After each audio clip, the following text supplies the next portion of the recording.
Hello everyone, welcome back to the channel. Today we have a little funny-ish video on Little Nightmares in its entirety. You know, we love those tier lists. I've heard you loud and clear. So why not do another? Why not? This one came up recently. And of course, if you like Little Nightmares and love theories and tier lists apparently, make sure you hit subscribe because, you know, I'm trying to keep the channel consistent. Obviously, at the moment, I'm a little bit slow on uploads, and that's only because I'm making a video game with Super Horror Bro. We're making a game called Glitched Out. Make sure you go check it out. It's a good little project. I am like the lead programmer, and I do a good chunk of the environmental art, modeling. But yeah, it's a big job, and we've been working really hard on it. So a wish list is appreciated if you are on Steam. Before I go into it, though, I must tell you that this tier list isn't created by me. I actually found it in the Little Nightmares subreddit Discord. Again, I'll post a link to that if you want to check that out. And it made me chuckle. I was quite surprised. And they've added all like the Little Nightmares content, which I thought was really good.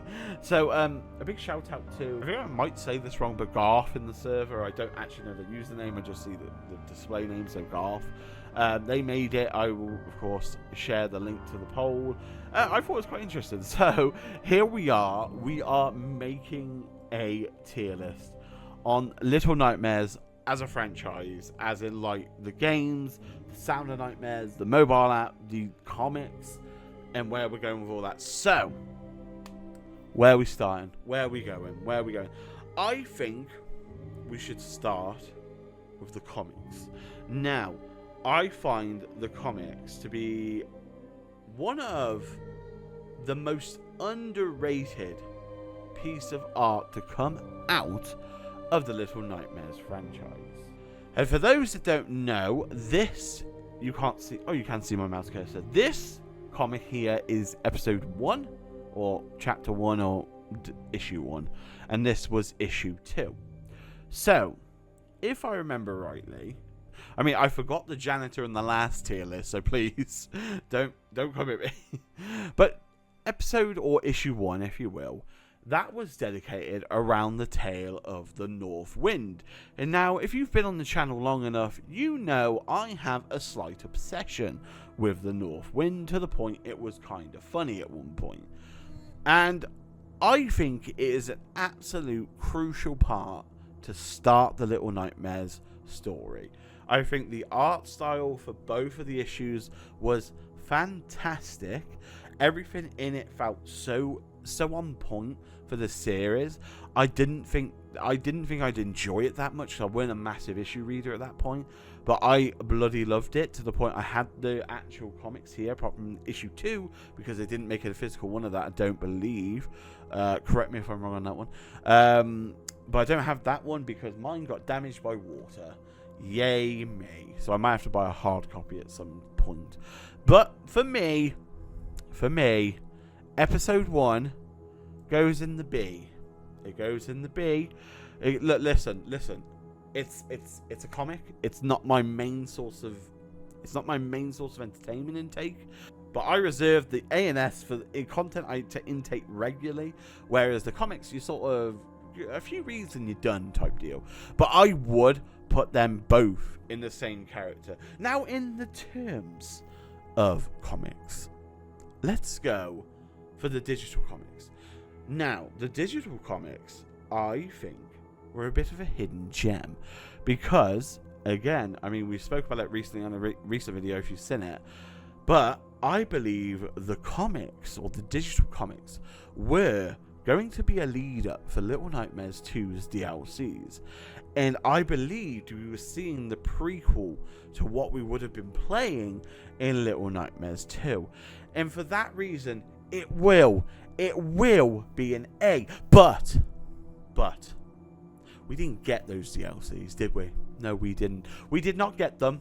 Therefore, this comic, while great and very beautifully made, I will add, other than just showing us a few of those comical as glitch kids that we all seem to associate with, and I do agree with the theory, the lack of DLC makes me bump this down to a No, not D. No. That was a misplace, all right? Chill. Just let me cook. I'm going to give it a C. And it's only because it didn't deliver on the DLC, okay? Leave me alone. DLC. That's where it's going, all right? Chill. Now, outside of the games, we have the GOATed, and I suppose it is a bit of a biased take, but the GOATed, the sounds of nightmares. Now, of course, yours truly helped write episode 5, so I can't say too much about the sound of nightmares without sounding biased. So, of course, I'm just going to put it up there. S for the sounds of nightmares. That way we all win. I do feel like, in all seriousness, the way they took the Little Nightmares IP and rolled with it outside of like the norm, and especially with the voices, like that was one thing I was like scared of that I didn't think would work, but wow, they blew it out the park for me. All the episodes were fantastic. Everyone involved in that production was absolutely amazing, and yeah, I got to meet some real lovely people. I hope to one day talk about it a little bit more in depth. I know I briefly touched upon it in a video where I spoke about making the episode, so if you haven't seen it, go see it. But yeah, the Sounds of Nightmares will always have a place in my heart, always. Okay, I think we can say that we've got basically the media that's not the main games out the way. You could argue that Very Little Nightmares is like kind of not a main game, but it is. It's in the series and it's a game. All it is just on a different platform. It's on mobile, and I'm not upset with that. I don't know why a lot of people were, to be honest. I think maybe it was a little bit, I mean, $7.99 for a mobile app was very unheard of back then.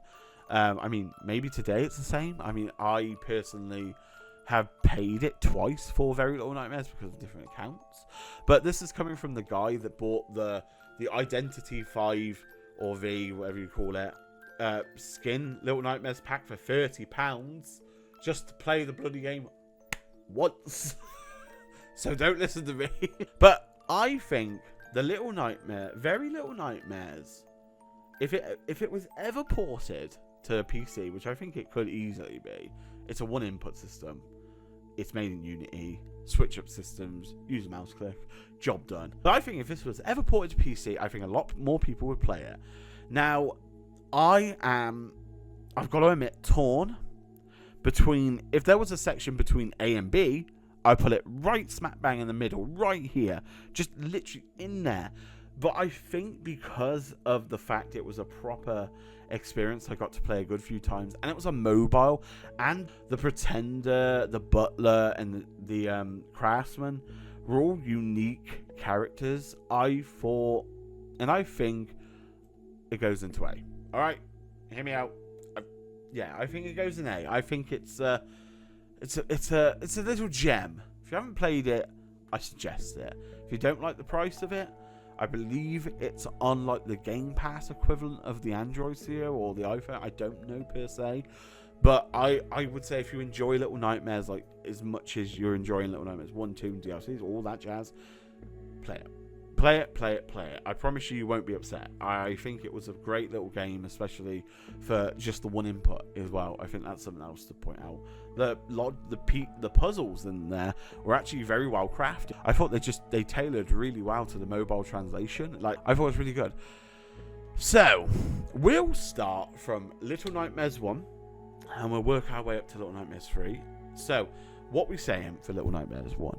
Well, Little Nightmares 1 is where it really kicked off. I think, of course, you cannot do a tier list and not have Little Nightmares 1 at the S grade. Little Nightmares 1, foundation of those games, has to be up there. It was an amazing experience for the first time stepping in. You didn't know what it was. You got to play and you got to experience those moments. You got to meet all these characters.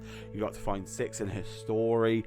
And it was confusing and also amazingly captivating. And there is just so much tied to that game. I cannot put it below S. Like, you just I don't want to hear it. It's not happening. S, alright? And I suppose you feel like that might indicate what might be coming for the later games. So, hold on. All right, chill. I think Little Nightmares belongs in S tier. Just absolutely no wiggle room. S tier all the way. And I think a lot of people would agree with that. I mean, of course, it has its flaws. Don't get me wrong. Depth perception is always, I think, going to be an issue with Little Nightmares, unless they add like some kind of like. Again, I wouldn't. I think after a long session, I could probably figure out a way to do it. But even like making the fan game, I'm figuring little ways to fix it. But there's no like universal way to fix that, because I think it matters wherever you are in the level, like in that certain shot of the camera, like it has to be tailored for each individual area, basically. But yeah, Little Nightmares goated, always will be. Okay, right, now we have to talk about the DLCs.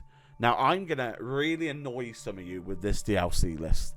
I know I am, alright. I know I will live with these choices. I don't care, alright? I get it. People are gonna be upset. I'm upset because I love Little Nightmares. And I'm just going to outright say it. I love the Depths. The Depths is literally an S tier for me. Just misses out. And let me tell you why it just misses out. It's too short. Of course, I know it's a DLC. The granny, I wish we got more of. That's my only critique of the Depths. I wish I had more granny. But I wish they just. I know the granny was a main thing of the Depths. The leeches were nice. Yeah, it was nice to revisit. But I absolutely loved what they did with the granny. I wish they would have done so much more with her. Again, I think she was cut too soon. I would have loved. Again, I would love to send more. I wanted more. You wanted more. I wanted more. The Depths was fantastic. It was actually probably the closest I got to being scared in Little Nightmares, like properly scared, especially when it came to the bit with the water and the granny was lurking. Like, first time playing that was scary. And do I need to say more? It's the best one. It is the best one. So what's that tell you? If that's the best one, I think we know where we're going. But I think the Residents, and I think the highlight of the lady story sells that one just as much. But also the Shadow Kids. The Shadow Kids, again, scary. That whole spiel with the Shadow Kids and the whispering, I wanted more. Again, more. I know they were DLCs, but I want more. But again, the Residents DLC, definitely up there. I really enjoyed it. The Shadow Kids were fantastic. They were actually kind of petrifying at points. The whole lady sort of mask and covering and stuff like that, fantastic work. Like, that was so cool. And the whole, ending was fantastic, especially with the gnome. And, of course, we all know how that goes. Very sad. F in the chat for Runaway Kid. But I think that was fantastic. Storytelling, experience, atmosphere, Little Nightmares, it was just all there. It was all there. Now, here's where I'm going to annoy a good chunk of you. The Hideaway. The Hideaway for me, while I enjoyed the gnomes, and let's get this, I love the gnomes as characters. I absolutely love them. But in a DLC, I was just hoping for new. And I think that's why I enjoyed the Depths and the Residents so much. I think even like the Shadow Kids being new, that was new enough for me to enjoy. Of course, the lady returns, and also Leeches return in the Depths. That was fine because it was balanced with new characters. But the Hideaway, it was just the one I didn't enjoy the most, basically. And I believe it was because it was like a main hub. And I don't know what it is, but I don't enjoy main hubs too much. Like, I don't enjoy the game that's designed around a hub center. It works well for Little Nightmares, don't get me wrong. It worked really well, especially for like the puzzle placements and leading around and the janitor. Again, the janitor's bit. Now, I love Roger more than the next person, as you can probably know.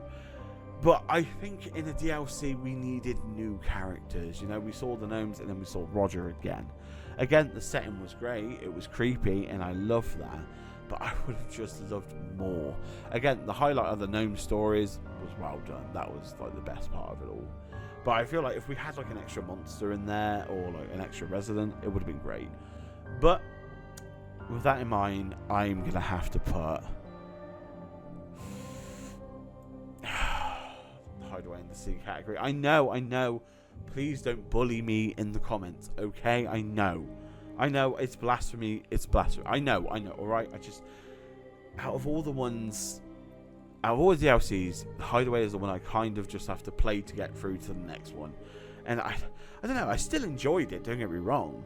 Still enjoyed it, but it's just not as strong as the other two, basically. That's all I'll leave it as. Again, did enjoy it, would play again. Okay, so of course we're on to Little Nightmares 2. Now, I find it absolutely so hard to figure out if I like Little Nightmares 1 or 2 more. And it is such a hard choice. Like, I don't even think I can separate them. Because, and it's for personal reasons, differences, and, you know, just for like YouTube, for instance, like things like that. Like, it was such a different moment when Little Nightmares 2 came out, and that's what made it so special for me. And of course, you'll have your own experiences with these games and when they release and things like that. But Little Nightmares 2 was like, it was like mad, because like, you know, I got to play it early. I spoke to like some of the Bandai team, and it was amazing. It was like a foot door into it all, and like I was like blown away. And that's not even playing the game. That was just like outside of the game. And then playing the game, amazing. The patients were scary. The doctor's level, I think, is probably my favorite level. Yeah, I'd say it's my favorite level. The school, great. The ending, the signal tower, like, it was all there. It was all there. Everything that I would have wanted for Little Nightmares 2 and the DLCs, it was there. New monsters, tenser scenes, atmosphere beyond comprehension. 6 was there, and Mono, and you know, the hunter. I forget to add the hunter. And I feel like Little Nightmares 2 contains so much, and it was such a love letter, I think, to everyone. To every Little Nightmares fan. I think Little Nightmares 2 was the... it works. It was great. Everything about it, just fantastic. Not to mention, you know, having a 6 as an AI companion was a massive leap. That in itself was like amazing gameplay wise. So I'm gonna put it up. I'm gonna put it up with the S tier, but I'm gonna reshuffle the S tier. Sound Nightmares gonna go down, and I'm just gonna put these generally in order because I cannot differentiate them from which is better. Alright, leave me alone. And of course, that brings us to Little Nightmares 3. Now, I haven't played Little Nightmares 3. I hope to, one day. Neither has anyone. It's still in development, so I can't make a guess per se. But what I can say is I'm excited. I am so excited for Little Nightmares 3. It already looks up there. Like, it already looks like it's ready to sit right there. It looks like it's ready. I don't even need to play the game. It looks like it belongs. And the fact that Supermassive Games are making it, and it still looks as it should have from the start, and looks like it's crafted by the same people, it's mad to me. It's mad to me that they get the art style so good. Like, I think Little Nightmares 3 is going to be fantastic. Of course, I'll have to alter this list when I play it, but I think my anticipation and what I've seen so far, Little Nightmares 3 is going to be up there. And I enjoy the palette change, especially in colour. And Alone and Low, come on, how cool. Like, their designs are fantastic. Like, everything about them, I'm interested. Like, even Alone's wrench and how she can handle herself in that regard. Low and his bow, like, I think it's going to be... I think it's going to take Little Nightmares in such a different direction. I think it's going to take Little Nightmares in a different direction, and for good. And I think it's still going to stay true to the source. And that is something we can just... Props to Bandai, props to Supermassive. And, you know, but with that being said, that is my tier list. Judge me as you will. But I would love to see what you think in the comments below. And again, if you like this video, make sure you hit like and subscribe to all the usual YouTube stuff. Of course, if you enjoy Little Nightmares, make sure you hit subscribe as well. But of course, with that being said, have a lovely morning, day, or night wherever you are in the world. Let me know where I went wrong in the list and why, and I'd love to see the comments, and I'd love to see what you think. And of course, I wish you all the best, and I'll see you all in the next theory video. Bye.